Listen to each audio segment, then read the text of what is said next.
인스타그램에서 인생샷을 검색해 보니까 많은 사람들이 인생샷을 찍은 사진들이 있었습니다. 인생샷이란 무엇인가를 설명을 보니까 외모가 괜찮게 나왔거나 또 인상적인 사진을 인생 살면서 가장 잘 찍은 사진이라고 비유하는 유행어다라고 되어 있습니다. 혹은 인생에서 한번 나올까 말까한 잘 나온 사진들을 말합니다. 인생샷이라는 말도 있지만 인생책이라는 말도 있습니다. 인생 명소, 인생 영화, 인생 노래 뭐 이런 등등이 있겠지요. 여러분의 인생샷을 찍어본 적이 있으신가요? 인생책은 있으십니까? 앞으로 나의 인생샷을 만든다면 어떤 것을 찍고 싶습니까? 아니 정말 우리들의 인생 속에서 진지한 샷을 하나 만든다면 무엇일까요? 인생책은 무엇입니까?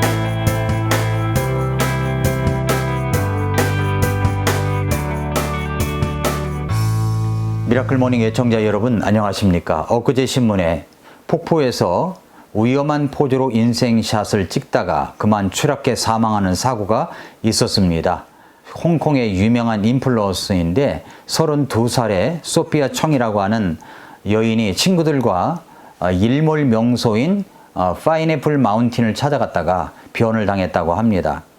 파인애플 마운틴의 한 폭포에서 셀카 찍기에 몰두하다가 그만 발을 헛디뎌 4.8m 아래로 떨어져서 병원으로 이송했지만 끝내 숨지고 말았다고 하는 기사입니다. 그녀는 그동안 평소에도 가파른 절벽 가장자리에서 아찔한 사진을 즐겨 찍으면서 인생은 재밌어야 한다고 태그와 함께 사진을 올려왔는데 그만 인생샷에 인생 끝이 되어 안타깝기 그지없습니다. 그러나 우리가 정말 이 모든 것을 조심해야 합니다. 남이 안 찍는 장소에서 남이 안 올린 위험한 스릴 있는 사진을 찍다가 그만 젊은 인생 빨리 끝낼 수가 있습니다. 며칠 전에 또 호주 브라지비안 유명 관광지 절벽에서 석양을 배경으로 사진을 찍다가 절벽 아래로 떨어져 사망하는 사고가 발생했다는 뉴스도 보았습니다. 그날이 바로 자기 생일이었다고 하네요. 요즘은 인생샷을 찍는 분들이 정말 많은 것 같습니다. 그래서 인생샷 찍는 법, 인생샷 남기는 법이라는 동영상도 많은 것 같고요. 누구나 남기고 싶은 사진들이 있다고 생각합니다. 그래서 이름 있는 카페에 가면은 제일 먼저 사진부터 찍지 않습니까? 그런 곳은 인기가 있어서 정말 사람들이 많이 오곤 합니다. 저희 동네 주변에도 최근에 오픈한 숲속 카페가 있습니다. 우리 딸들이 알려줘가지고 아내와 함께 지난주 월요일 날 가보았는데 숲속에 예쁘게 지은 카페였습니다. 팔숲이라는 카페였습니다. 정말 그곳에는 젊은 선남 선녀들 뿐이더군요. 들어오자마자 사진부터 찍습니다. 누구나 남기고 싶은 사진들이 있습니다.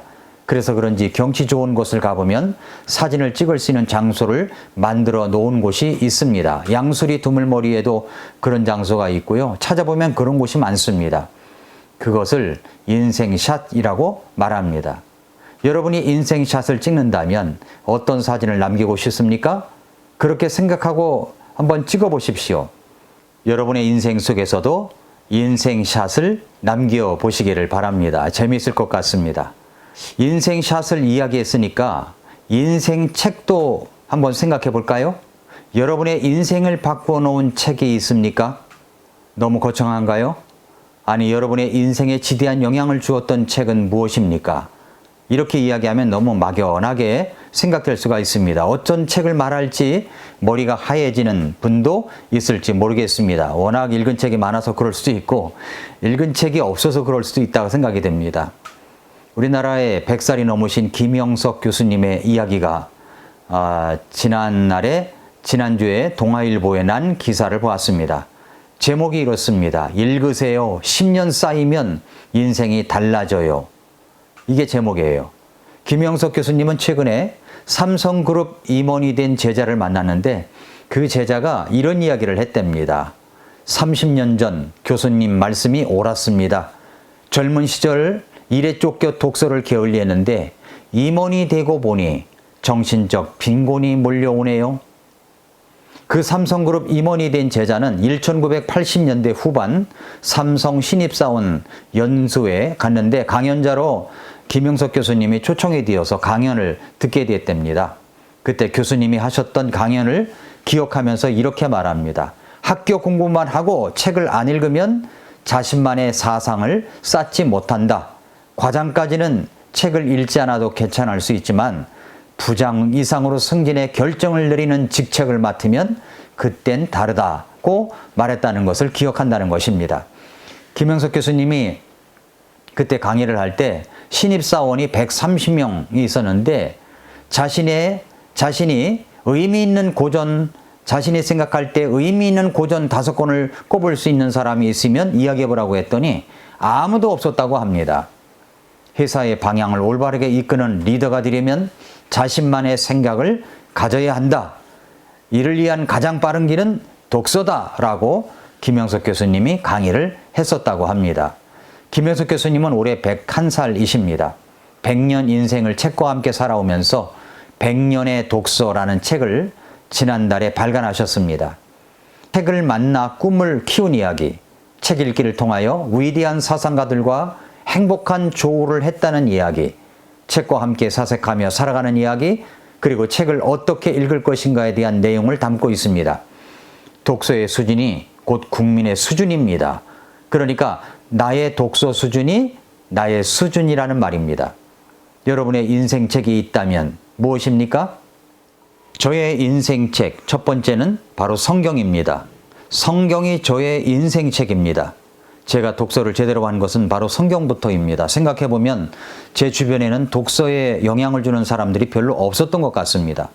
그렇다고 그때 지금처럼 도서관이 곳곳에 있지도 않았었죠. 있다면 만화방, 만화는 실컷 본 것 같습니다. 만화도 먼 나라 이웃 나라 같은 만화가 있었으면 좋은데 그렇지를 못했죠. 그러다가 제가 예수님을 만났습니다. 구원을 받게 되었습니다. 제가 구원받을 때 제 마음에 받은 구절은 요한복음 5장 24절입니다. 진실로 진실로 내가 너희에게 이르노니 내 말을 듣고 또 나를 보내신 분을 믿는 자는 영존하는 생명이 있고 또 정죄에 이르지 아니하리니 사망에서 생명으로 옮겨졌느니라 말씀했습니다. 내가 그저 회개하고 예수님을 믿었을 뿐인데 이제는 영존하는 생명이 있고 정죄도 심판도 받지 않으며 이제는 사망에서 생명으로 옮겨졌다고 하는, 옮겨질 것이다가 아니라 옮겨졌다고 하는 이 놀라운 말씀에 저는 정말 펄쩍펄쩍 뛰었습니다.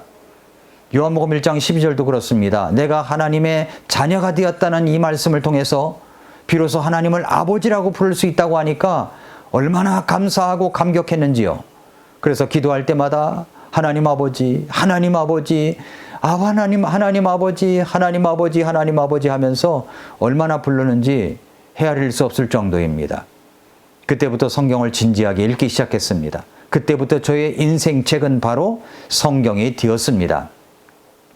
그리고 이제 제가 개역성경으로 구원을 받았습니다마는 그 이후에 킹제임스 흠정역 성경을 만났다는 것도 저에게는 정말 큰 축복입니다. 기회가 되면 킹제임스 흠정역 성경에 대한 이야기도 여러분에게 들려드리도록 하겠습니다. 요즘은 성경도 읽지만 시오노 나나미의 로마인 이야기에 푹 빠져 있습니다. 로마에는 정말 소개하고 싶은 젊은이들이 있습니다. 무티우스 이야기도 지난번에 말씀드렸죠. 그런데 이번에는 스키피오라고 하는 집정관, 이 젊은이 이야기가 저의 마음에 큰 감동을 주었습니다. 그런데 스키피오라는 단어와 함께 한니발, 마르켈루스 이런 단어를 제 서재에 있는 화이트보드에 써놓았더니 저의 손자 초등학교 2학년인데 한니발, 카르타고, 스키피오에 대해서 줄줄이 이야기를 하더라고요. 스키피오가 카르타고와 싸운 이야기도 하고요. 제 손자가 책을 많이 읽습니다. 제 손자뿐만 아니라 저희 교회 주일학교 어린이들 가운데는 책을 많이 읽는 아이들이 많습니다. 저희 교회에서는 연말에 3B 다독상도 주고 있습니다. 성경 많이 읽은 사람, 독서 많이 한 사람, 바인더를 잘 활용한 사람 시상을 하고 있습니다. 독서는 이렇게 할아버지와 손자의 마음도 연결해주고 이야기도 하게 합니다. 여러분의 인생책은 무엇입니까? 여러분에게 지대한 영향을 주고 생각을 변화시켜주고 주변 사람들에게 이야기해주고 싶은 인생책이 있다면 어떤 책입니까? 책 중에 성경책은 여러분의 인생을 송두리째 바꾸어 줄 것입니다. 그 책부터 읽기 시작해 보십시오. 구원을 받은 지 한참이나 되었는데 아직도 성경책과 친해지지 않았다면 좀 부끄러워해야 합니다. 성경은 우리 주님께서 보내신 러브레터이기 때문입니다. 어떤 목사님이 이제 고난을 당하고 있는 어떤 성도님 집에 신방을 갔답니다. 그래서 그 성도님에게 의로의 말씀을 전합니다. 욥도 고난을 받았습니다. 그런데 하나님께서 욥의 고난을 통해서 그의 인생을 더욱 복되게 하셨습니다. 욥이라고 하는 책을 읽어보세요. 욥이라고 하는 책을 인생책으로 삼아보세요. 했더니 그 성도님이 감동을 받아가지고 목사님에게 이렇게 물었습니다. 그 책 어디 가면 살 수 있나요? 제발 그러지 맙시다. 구원을 받았다고 하는 그리스도인이 성경 일독도 하지 못했다는 것, 성경의 기초적인 것도 모른다는 것은 정말 부끄러운 일입니다. 사랑하는 애청자 여러분, 성도 여러분, 여러분의 인생샷을 남긴다면 어떤 사진을 남기고 싶습니까? 인생샷 태그를 찾아가서 사진을 보니까 그래도 아이와 함께 찍은 부부의 모습이 따뜻하게 마음에 남습니다. 가족과 함께하는 사진을 많이 찍어 주십시오. 사랑하는 사람과의 사진도 많이 남겨놓으십시오. 최근에 저는 저의 암투병 중인 저의 고모님이 구원받고 나서 함께 찍은 사진이 제 마음에 남아 있습니다. 여러분의 인생샷 오늘 찍어 보십시오. 여러분의 인생책을 정해 놓으십시오. 그리고 읽으십시오. 오늘도 미라클 모닝입니다.